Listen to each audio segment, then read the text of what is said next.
কোন পুরুষ মানুষ যদি দ্বিতীয় বিয়ে করে মারা যায়, দ্বিতীয় স্ত্রীর গর্ভে যদি কোনো ছেলে সন্তান না থাকে, প্রথম স্ত্রীর গর্ভে যদি ছেলে সন্তান থাকে, ওই ছেলেদের কি ছোট মার ভরণ পোষণ দেওয়া আবশ্যক?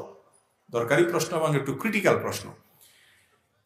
একজনের দুই স্ত্রী, প্রথম স্ত্রীর গর্ভে সন্তান আল্লাহ তাআলা দিছেন, দ্বিতীয় স্ত্রীর গর্ভে সন্তান দেন নাই, তিনি নিঃসন্তান। এই ভদ্রলোক যদি মারা যান, এক বইয়ের ঘরে ছেলে মেয়ে হয়েছে, এখন এই ছেলে মেয়েরা তাদের যে আপন মা, তার তো ভরণ পোষণ দিবেই, কর্তব্য তাদের। প্রশ্ন হলো ওই সৎ মায়ের ভরণ পোষণ দিতে হবে কিনা। এর উত্তর হলো সৎ মায়ের উপরে ভরণ পোষণ দেওয়া তাদের উপরে আপন মায়ের উপরে দেওয়া যেরকম ফরজ, এরকম ফরজ না।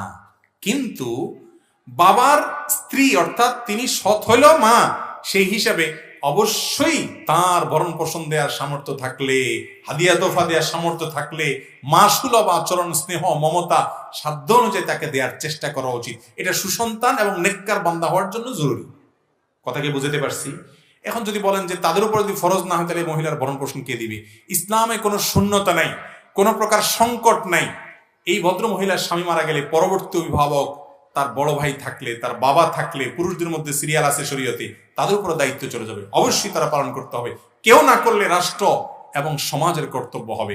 আর এই ছেলে যারা আছেন, মেয়ে যারা আছেন, তারা তাদের সৎমা হইল তার প্রতি সদাচরণ করার চেষ্টা করতে হবে। আমাদের দেশে তো সৎমা মানে হলো যার পিছনে লাগা জায়েজ, ঠিক না?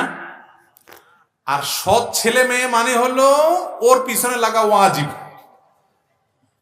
ঠিক না?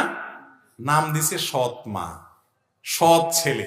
সৎই যদি হয় তাহলে আবার পিছনে লাগা জায়েজ হয় কেমনে? আল্লাহ তাআলা আমাদেরকে হেদায়েত দান করুন।